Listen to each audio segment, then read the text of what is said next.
क्या हो अगर एक दिन आपको पता चले कि आपकी सारी परेशानियां असल में बाहर की दुनिया नहीं बल्कि किसी अदृश्य पिंजरे के अंदर बंद हैं और उस पिंजरे की चाबी भी आपके पास ही है, लेकिन आप उसे देख नहीं पा रहे। यही सवाल तब सामने आया जब 16 साल का साहिल अपनी जिंदगी के सबसे भारी दौर से गुजर रहा था। साहिल अपने स्कूल में औसत छात्र था, न बहुत तेज न बिल्कुल कमजोर, लेकिन उसका सबसे बड़ा दुश्मन था उसका दिमाग। वो हर रात सोने से पहले सोचता, अगर मैं फेल हो गया तो, अगर टीचर ने डांट दिया तो, अगर दोस्त हंस पड़े तो। इन सवालों का कोई जवाब नहीं था, लेकिन उनका असर इतना बड़ा था कि साहिल धीरे धीरे उन कामों से भी डरने लगा जो पहले वो आसानी से कर लेता था। स्कूल की क्लास में वो बोलने से डरता, खेल में हिस्सा लेने से डरता, यहां तक कि बच्चों से बात करने में भी हिचकता। उसकी मां अक्सर कहती, साहिल तू इतना चुप क्यों हो गया? लेकिन वो जवाब भी नहीं दे पाता। असल में शब्द उसके पास थे, बस हिम्मत नहीं थी। एक दिन स्कूल में स्पीच प्रतियोगिता का नोटिस लगा। जो भी भाग लेना चाहता था उसे अगले दिन नाम लिखाना था। साहिल हमेशा से अच्छा लिखता था, लेकिन बोलने का नाम सुनकर उसके पेट में अजीब सी घबराहट हुई।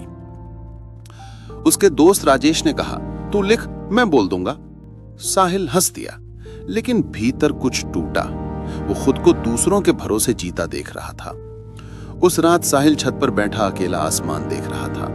वो सोच रहा था, सबको इतना आत्मविश्वास कैसे मिलता है? उसे लगा कुछ लोग जन्म से ही बहादुर होते हैं और वो जन्म से ही कमजोर। नीचे से मां की आवाज आई, साहिल खाना ठंडा हो रहा है। वो नीचे आया, चुपचाप खाना खाया। मां ने देखा उसका चेहरा बदला बदला सा है। उन्होंने पूछा, परेशान है? साहिल ने सिर हिलाया, नहीं। लेकिन मां आंखों से पढ़ चुकी थी कि नहीं में भी पूरा हां छिपा है। अगले सुबह स्कूल में सबने नाम लिखा। साहिल भी उस बोर्ड के सामने खड़ा था, लेकिन उसके हाथ कांप रहे थे। वो बस बोर्ड पर नाम पढ़ता रहा, रिया, आर्यन, राजेश, और फिर खाली जगह। राजेश बोला, नाम लिख दे, डर मत। साहिल ने लंबी सांस ली, पेन उठाया, लेकिन लिख नहीं पाया। वो भाग गया। घर आकर उसने खुद को कमरे में बंद कर लिया। उसे लगा, मैं हमेशा पीछे रह जाऊंगा, मैं कुछ नहीं कर पाऊंगा। बहुत देर तक रोने के बाद सोचते सोचते वो सो गया। अगली सुबह शनिवार था। मां ने कहा, चल बाजार से सब्जी लेते हैं। मां जब अपनी मोल भाव की लड़ाई लड़ रही थी, साहिल सड़क किनारे एक बूढ़े आदमी को देख रहा था। उस बूढ़े आदमी के हाथ में था टूटा हुआ पिंजरा और अंदर चिड़िया। साहिल बोला, अंकल ये पिंजरा टूटा है? बूढ़ा मुस्कुराया, हाँ बेटा, यही सच है। पिंजरा टूटा हुआ है, लेकिन चिड़िया को इसका पता नहीं। वो सोचती है कि वो अभी भी कैद है। साहिल ने देखा चिड़िया पिंजरे के टूटे हिस्से से बाहर निकल सकती थी, लेकिन निकल नहीं रही थी। बूढ़े ने कहा, डर कैद करता है, हकीकत नहीं। उस पल कुछ बदल गया। एक साधारण सा वाक्य उसके मन में तूफान ले आया। क्या मेरे डर भी ऐसे पिंजरे हैं? और क्या मैं भी उस चिड़िया की तरह हूं? आज तक उसने सोचा था कि वो डर में फंसा है, लेकिन शायद डर ही उसके अंदर फंसा था। घर लौटकर उसने खुद से कहा, अगर मैं भागता रहूंगा तो कभी उड़ नहीं पाऊंगा। सोमवार को उसने अपना नाम लिखवा दिया। दिल तेज धड़क रहा था, हाथ पसीने से भरे थे, लेकिन उसने लिखा।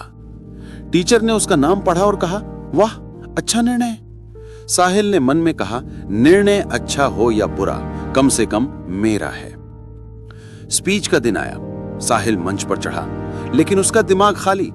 कुछ सेकंड सबकी निगाहें, और फिर अचानक उसे वो बूढ़ा आदमी याद आया। वो बोला, कभी कभी पिंजरा टूटा होता है, लेकिन हमें विश्वास नहीं होता। स्टूडेंट्स ने चौंक कर देखा। शायद वे किसी कहानी की उम्मीद नहीं कर रहे थे। साहिल बोलता गया, डर, उम्मीद, कोशिश, सब कुछ जो उसने जिया था। अंत में पूरा हॉल ताली से गूंज उठा। राजेश दौड़कर आया, भाई तूने तो कमाल कर दिया। साहिल मुस्कुराया, मैं कमाल नहीं हूं, पर कोशिश की वही काफी है। उस रात वो फिर छत पर था, लेकिन इस बार वो सितारों को नहीं बल्कि खुद को देख रहा था। उसे महसूस हुआ, डर अभी भी है, लेकिन अब वो दुश्मन नहीं, इंसानियत का हिस्सा बन चुका था। और सबसे बड़ी बात, वो अब भागता नहीं था। डर जीवन का हिस्सा है, लेकिन उसे जीवन बनाना हमारी गलती है।